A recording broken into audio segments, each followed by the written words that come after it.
रैगांव चुनाव आप हार गई। तो बहुजन नहीं लड़ी है उपचुनाव, कल्पना जी चुनाव लड़ी, अपने मुद्दों से भटकी हैं। आपकी विधानसभा से तमाम दावेदार हैं। तब तक की दावेदारी में बहुत से लोग आते हैं और सबको करना भी चाहिए निश्चित तौर पर। मैंने अपनी विधानसभा को अपना परिवार माना है और परिवार के साथ हम हर सुख दुख में सहभागी होते हैं। नमस्कार, विन्ध्या टाइम्स में आपका स्वागत है। विन्ध्या टाइम्स की खास पेशकश 2023 विधानसभा के दावेदार। सतना जिले की एक विधानसभा, पूर्व में उपचुनाव भी हुए थे और भर्जुना देवी और खेरुआ सरकार का यहाँ प्रमुख क्षेत्र है जो इस विधानसभा की शोभा बढ़ाते हैं।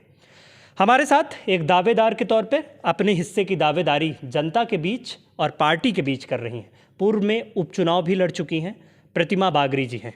पहले तो बहुत स्वागत करना चाहूँगा आपका। मैं आपको बहुत बहुत प्रणाम करती हूँ और सभी को बहुत प्रणाम करती हूँ। प्रतिमा जी, पहला सवाल तो यही कि उपचुनाव के दौरान बीजेपी चुनाव हार गई। वहाँ से जो प्रमुख सीटें थी, जोबट कहें या पृथ्वीपुर, जो बीजेपी जीत गई, इसके बाद भी रैगांव चुनाव आप हार गई। ऐसा क्यों हो पाया?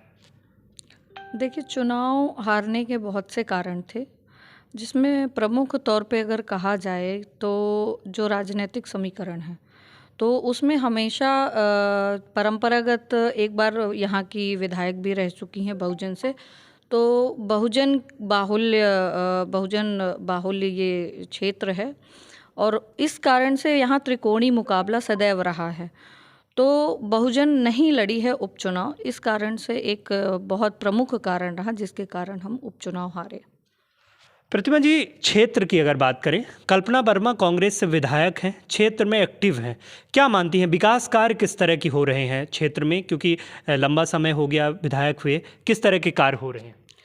जैसा कि जब कल्पना जी चुनाव लड़ी थी तो उन्होंने ये कहा था कि रैगांव विधानसभा क्षेत्र बहुत पिछड़ा क्षेत्र है और इसको कहीं ना कहीं वह इस पिछड़ेपन से उबारेंगी।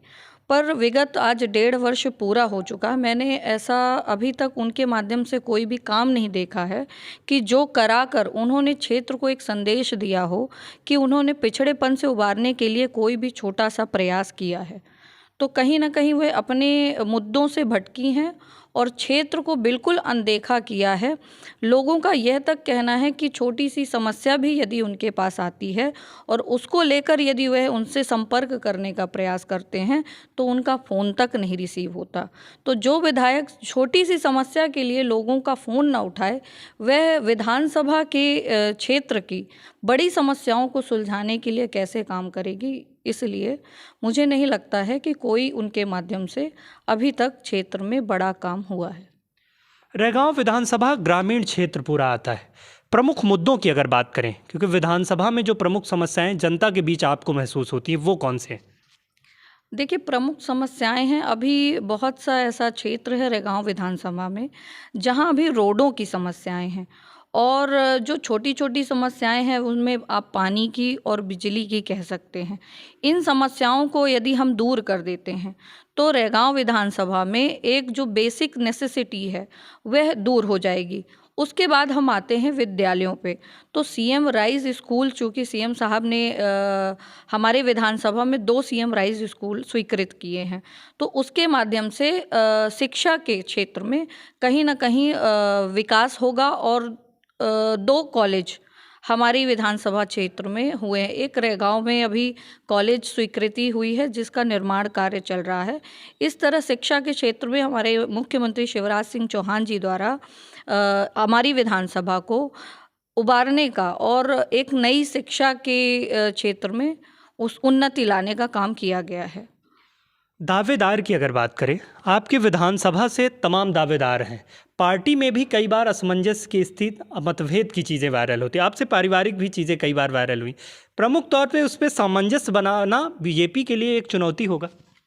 नहीं, सामंजस्य बनाना बिल्कुल भी चुनौतीपूर्ण नहीं रहेगा, चूँकि टिकट में आप जानते हैं कि टिकट जब तक वितरित नहीं होती या आप नॉमिनेट नहीं करते हो कि आप किसको उतारना चाहते हो अपनी पार्टी से, तब तक की दावेदारी में बहुत से लोग आते हैं और सबको करना भी चाहिए। निश्चित तौर पर पार्टी के लिए हम लोग काम करते हैं, संगठन के लिए हम लोग काम करते हैं और उसको देखकर यदि हमारी कोई मांग है, हमारी इच्छा है, तो उसको इच्छा को पूरी करने के लिए हमें आगे बढ़ना चाहिए।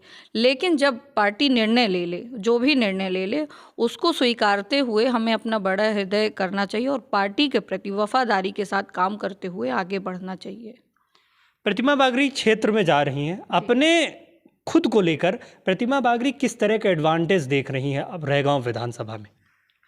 मैं खुद को लेकर मैं पहली चीज़ बताऊं कि मैं एक संगठन की छोटी सी कार्यकर्ता के रूप में भारतीय जनता पार्टी में काम करना चालू करी और उसी तरह अपने काम को निष्ठापूर्वक करते हुए आज जिले की महामंत्री के रूप में मैं यहाँ पर नेतृत्व कर रही हूँ।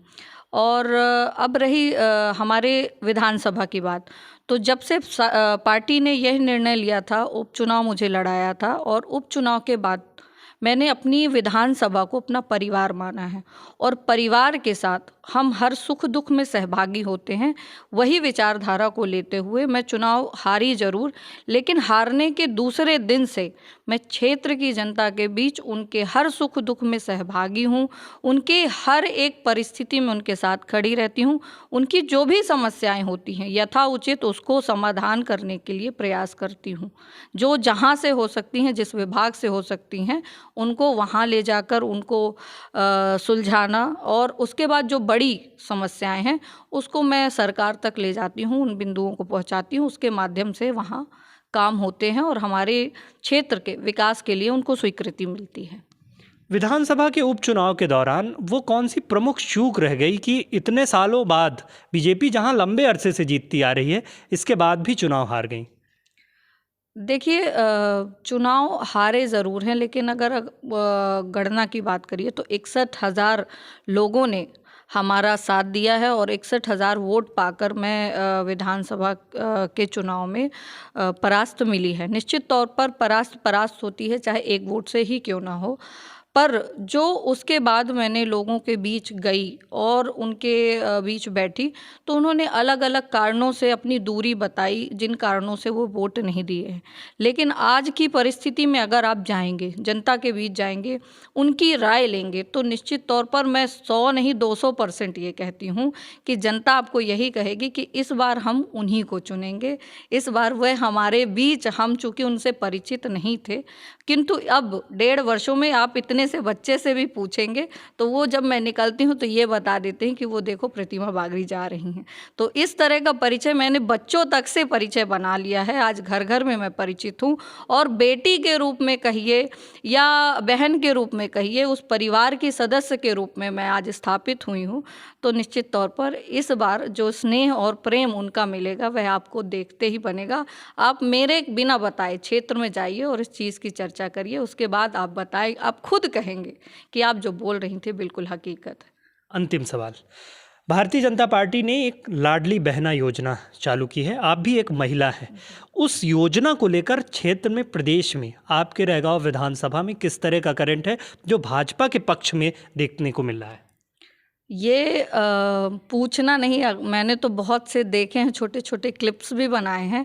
महिलाओं में एक अलग सा उत्साह है। जैसे कि हम जानते हैं कि हम जो गृहिणी महिलाएं होती हैं, जो आर्थिक तौर पर उनको कोई सशक्तिकरण नहीं मिलता, ना घर से कोई पैसा रुपया मिलता है जिसके माध्यम से वह अपनी मूलभूत आवश्यकताओं को भी पूरा कर सके। शिवराज सिंह चौहान जी जो हमारे मुख्यमंत्री हैं, बहनों को लेकर सदैव संवेदनशील रहे, या कहें हम महिलाओं को लेकर सदैव संवेदनशील रहे हैं। तो अभी तक लाडली बहना की योजना के माध्यम से उन्होंने जो एक संदेश दिया है बहनों को आर्थिक रूप से सशक्त करने का, नारियों में अब एक अलग सी ऊर्जा आ गई है। आप आज जाएंगे गाँव में तो हर जगह सिर्फ चर्चा का विषय ये है कि आज उनके मुख्यमंत्री जी द्वारा, उनके भाई द्वारा उनको जो ये है अभूतपूर्व स्नेह दिया गया है, ये सम्मान दिया गया है, उसके लिए वह उनको धन्यवाद देती हैं, सराहना करती हैं। और चर्चा का विषय है कि भारतीय जनता पार्टी की यह जो योजना है निश्चित तौर पर अंतिम क्षणों में बहुत हैट्रिक है और ये लोगों के बीच में करंट की तरह दौड़ी है और खासकर महिलाओं की तरह ये एक विशेष आकर्षण है भारतीय जनता पार्टी के साथ जुड़ने के लिए। ठीक है।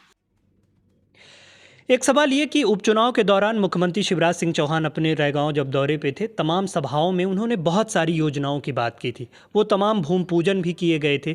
उन भूमि पूजन और वो वादे किस तरह की ज़मीन पे उतर पाए हैं, उसको लेकर क्या कहेंगे? देखिए जब मैं चुनाव हारी उसके बाद मैं मुख्यमंत्री जी से भेंट करके और यह उनसे अनुरोध किया था कि जो भी घोषणाएं उनके माध्यम से उपचुनाव में हुई हैं उनको पूरा करने का वह काम करो। और निश्चित तौर पर मेरा अनुरोध भी रहा और उनका विशाल हृदय भी रहा कि उन्होंने एक एक करके धीरे धीरे करके सभी जो अपनी घोषणाएं थी, लगभग 75% घोषणाएं जो हैं वो पूर्ण हो चुकी हैं। आप क्षेत्र में जाएंगे और पता करेंगे, आपको डाटा वाइज भी मैं उपलब्ध करा दूंगी कि उनके द्वारा की गई घोषणाएं लगभग 75% पूरी हुई हैं। ठीक है। तो ये थी हमारे साथ प्रतिमा बागरी, रैगांव विधानसभा पे अपने हिस्से की दावेदारी कर रही हैं और जिनका सीधे तौर पे ये कहना है कि यहाँ पर क्षेत्रीय विधायक के द्वारा वो तमाम कार्य नहीं हो पाए जो एक जनता के बीच उन्होंने वादे किए थे। और मुख्यमंत्री शिवराज सिंह चौहान के द्वारा जो क्षेत्र में वादे किए गए थे वो लगभग 75% सब पूरे किए जा चुके हैं और आने वाले समय में भारतीय जनता पार्टी को लेकर जनता के बीच बेहतर परिणाम देखने को मिलेंगे। बहुत बहुत धन्यवाद।